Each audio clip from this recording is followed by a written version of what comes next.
Assalamualaikum warahmatullahi wabarakatuh. Lesson 61 is the last part of Chapter 4, Introduction to Polymers.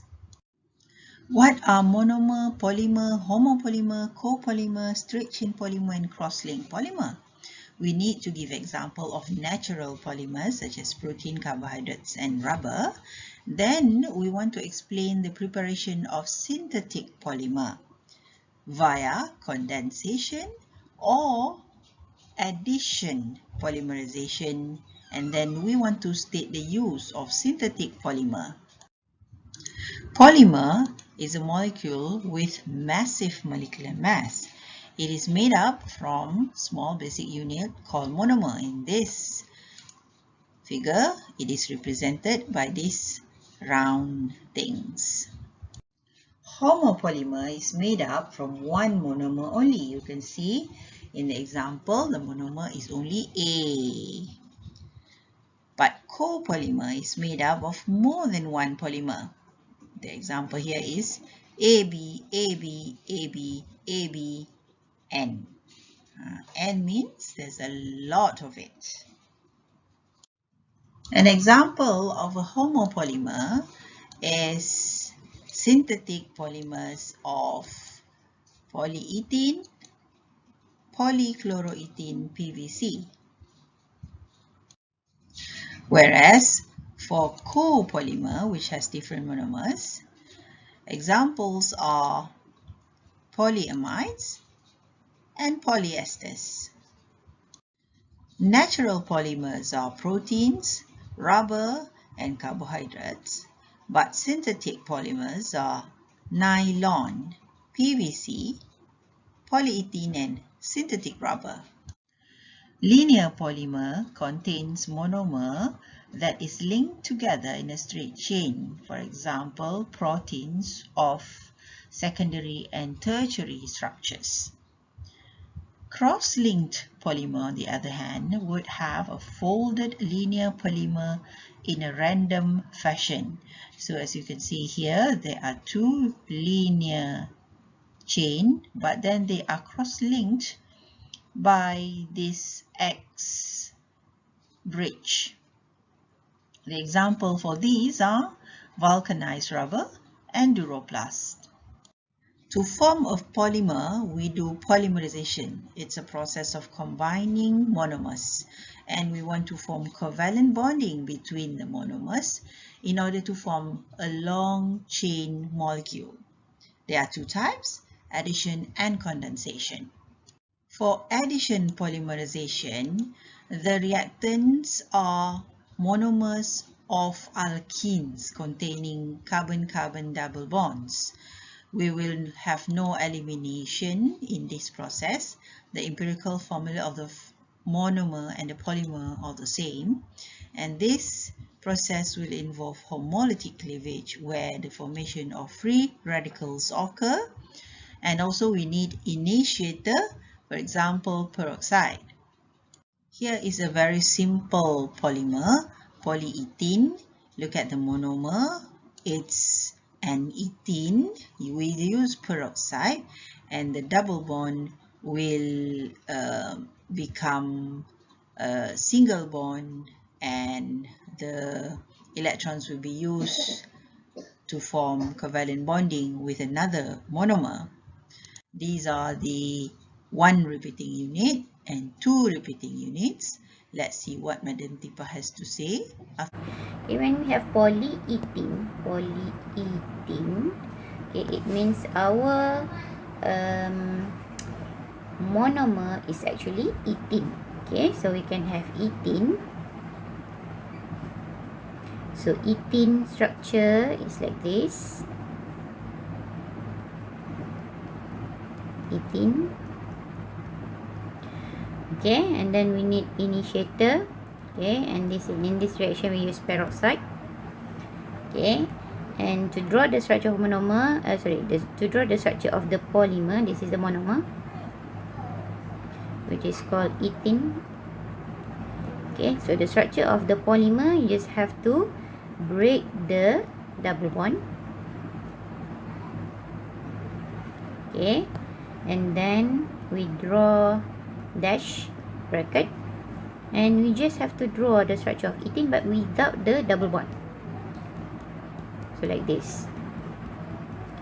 Okay, close bracket and put N. Okay, dash and put N. So N here shows that, okay, and here shows that this is a structure of a polymer, and this polymer is called polyethylene. Okay, based on the name of the monomer. So if the question, let's say it asks you to draw the structure of monomer, so you just have to draw the ethene structure. Okay, if the structure, the question asks you to draw, let's say I ask you to draw one repeating unit.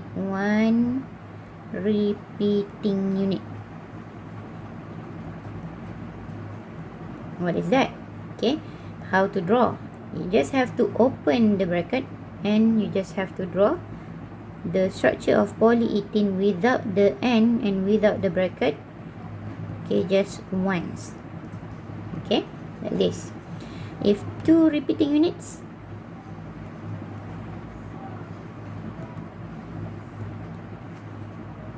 we repeat the structure above 2 times. Okay, meaning this is the structure of the polyethylene without the N, without the bracket. Okay, and then repeat it again.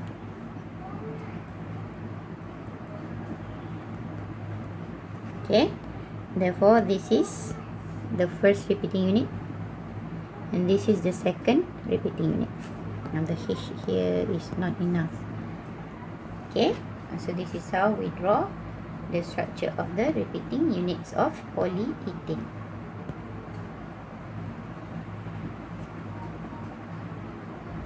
Example 4.23, question number 2 is showing to us the monomer 1-chloroethene for the polymer polyvinyl chloride by using catalyst peroxide. And here is the 1 repeating unit and 2 repeating unit. How to do all this? Let's watch the next video. Okay, the next example is the formation of polyvinyl chloride or PVC. Okay, so how to draw PVC? Okay, so of course the monomer is vinyl chloride, or vinyl chloride is actually not the IUPAC name. Okay, this is the structure of vinyl chloride. So if I ask you what is the IUPAC name of the monomer, you cannot answer vinyl chloride. Okay, the answer is, okay, we have the monomer of, okay, this is carbon number 1, carbon number 2, so 1-chloroethene. Okay, so vinyl chloride is actually the common name of 1-chloroethene. Okay, so we need peroxide as initiator, and then the structure of the polymer, you just have to draw like this without the double bond.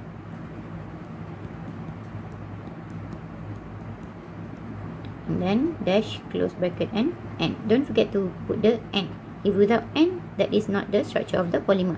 Okay, so this is the PVC structure. Okay, or we can also call it as polychloroethene. Okay, so if the question asks you to draw the structure of the monomer, okay, this will be the monomer. Okay, this will be the monomer. Okay, name the monomer, this will be the answer. Okay, and then 1 repeating unit.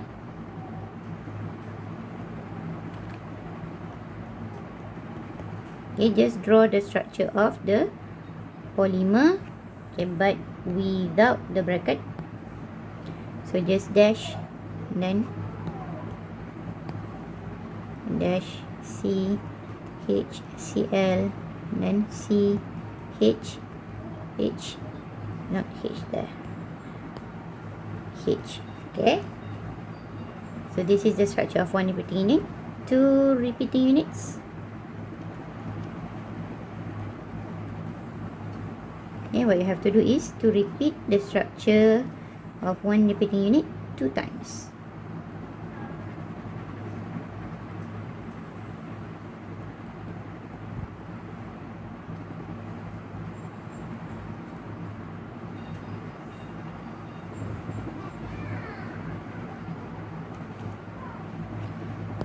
Okay, so this is the first repeating unit and second repeating units. Question number 3 of the same example. Let's look at polystyrene. Polystyrene comes from a monomer which has a double bond and a benzene ring.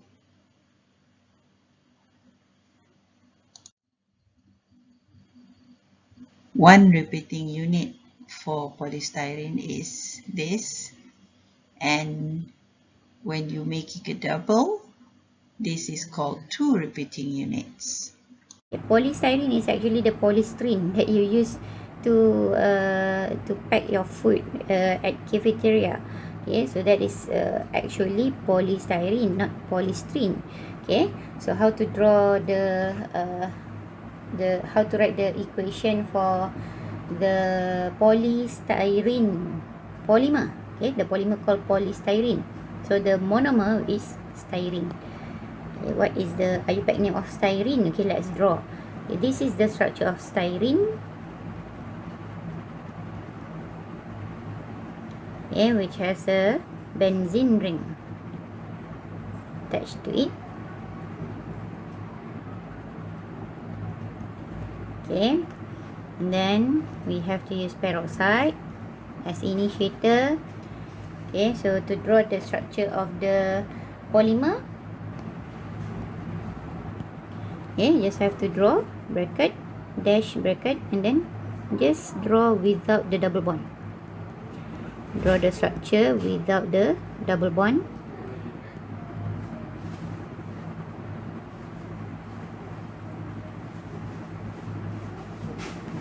Okay, and put N. Okay, so this is styrene, or the monomer called styrene. This is the monomer.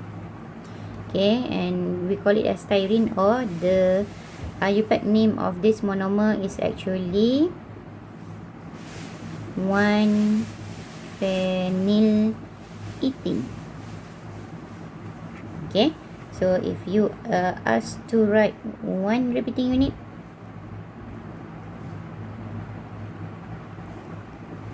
okay, so you just have to draw the structure without the bracket and N.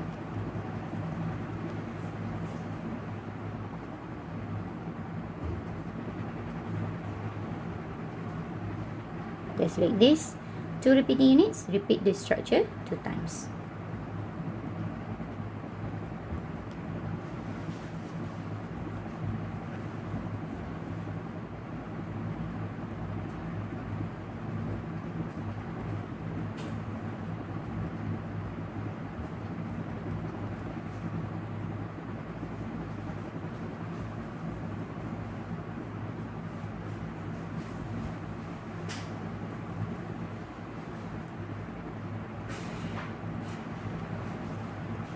Okay, so just like this. So this is one repeating unit. This is the second repeating unit. Condensation polymerization is a process whereby we need to have 2 different functional groups, whether it comes from a same monomer or 2 monomers, it doesn't matter. And here, elimination will occur whereby small molecule such as water, hydrogen chloride, ammonia, methanol will be eliminated. And the empirical formula of the polymer and the monomer would be different. And as we said just now, single monomer can have 2 different functional groups, and 2 monomer can have 2 different functional groups.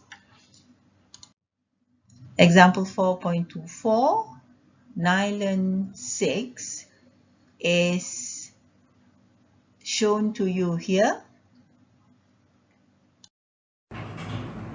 Okay, let's see the example 4.24. Number 1, formation of nylon 6,6, which is one of the example of polyamides. Okay, so in this condensation polymerization, we have only one monomer but 2 different functional groups. Okay, how it becomes like that? Okay, so the monomer is actually the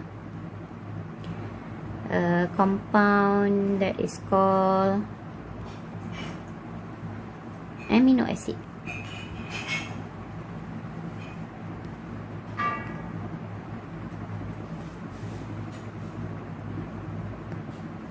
Okay, so this is the amino acid. So the one, sorry, I will draw like this. Okay, so what happened here during the reaction? Okay, the H from the amine group, okay, the H from amine will combine with the OH from the carboxyl group. Okay, so this bond, these two bonds will break. The bond will break here and also right here. Okay, so it will form. Okay, this reaction does not need initiator. It will form the polymer, okay, with the structure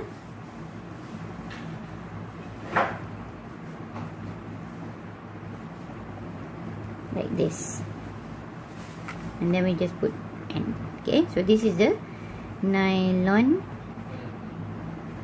66. Okay, nylon 66. Okay, why we have nylon 66? Because we have 6 carbon in the first monomer. Okay, I think there is a mistake here. The name is nylon 6, not nylon 66. Okay, nylon 66, we will see the example later in chapter 10. Okay, under carboxylic acid. So this one, okay, is actually nylon 6, formation of nylon 6, which is also a polyamide. Okay, so if the question asks for the name of the monomer, okay, what is the name of the monomer? Okay, the name of the monomer is, okay, we have 1, okay, and plus 6 carbons, so we have 6 carbons, okay, and the functional group with the highest priority is the carboxyl group. Okay, so we can have 6 amino hexanoic acid. Okay, so this is the name of the monomer. Okay, so if the question asks for the structure of the one repeating unit,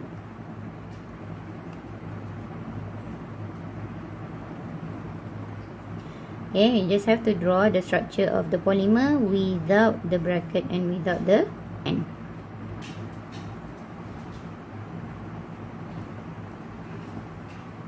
Sorry, without bracket, without N. Okay, 2 repeating units.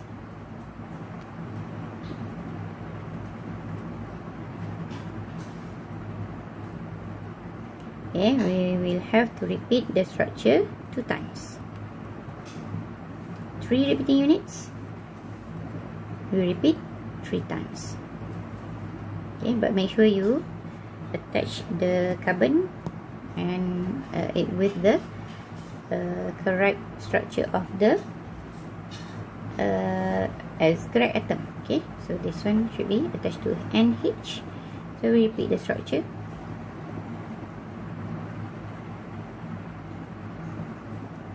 Like that.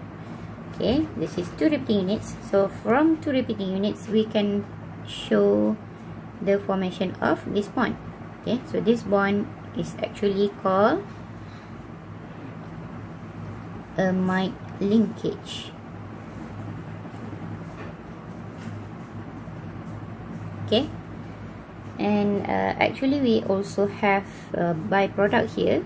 Okay, byproduct, which is the H2O. Okay, how we get H2O? Because we have removed the H and the OH, okay, from 2 parts of the functional groups in the structure of the monomer. So the byproduct, you have to write here H2O, and no need to balance the equation for the polymerization, okay, unless you want to further your study under chemistry program later. I know the space in our course book has becoming smaller every day now that we have a lot of examples to write. So for example 2, of 4.24, we are going to write Terrylane or polyethylene terephthalate. This compound has two monomers. The first monomer has two carboxyl group. The second monomer has two hydroxy group. So the OH part is going to be eliminated together with H part from the second monomer, and we're going to form an ester linkage, eliminating a molecule of H2O. And here is the monomers of one repeating unit. Note that one repeating unit for condensation polymerization is the combination of the two monomers. So you have to draw it differently from a single monomer. You need to combine two of them together. Another example, number 3, which we don't give any space for you to write in the book. You can write it anywhere. Kevlar. Kevlar is an important polymer whereby the monomer is an amine and an acyl chloride. So they're going to form an amide linkage, eliminating a molecule of HCl. We need to know the use of synthetic polymer. We know that the industry of plastic is booming now in Malaysia, and as chemists we need to produce a polymer that is friendly to the environment. But nowadays they are everywhere, in the sea, in the river. So it's our job as chemists to produce new products that is healthy for the environment. Why? Because the drinking bottle is made up of polyethylene. Polyvinyl chloride, PVC, is on the couch, the wire covering, the plastic of the chair.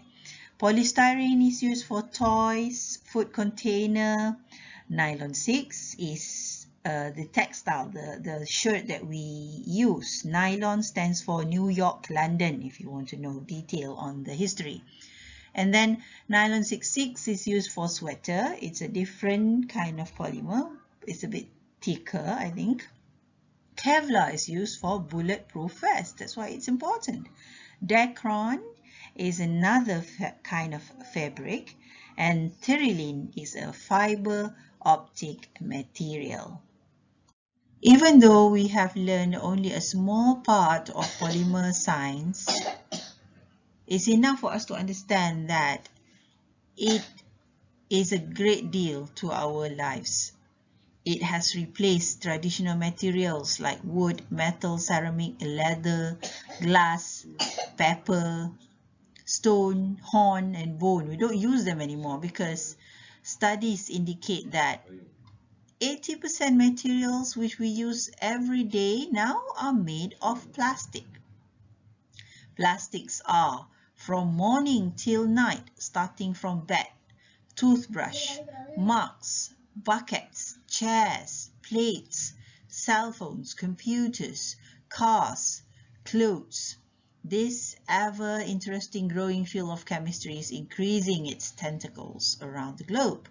21st century has been projected as age of polymer. So this field, material science in general, is expanding, and it's worth it for you to focus and pay a little bit more attention on it. That's all from me for the last lesson of chapter 4, lesson 61, polymers. Thank you very much for listening. Assalamualaikum warahmatullahi wabarakatuh. Bye.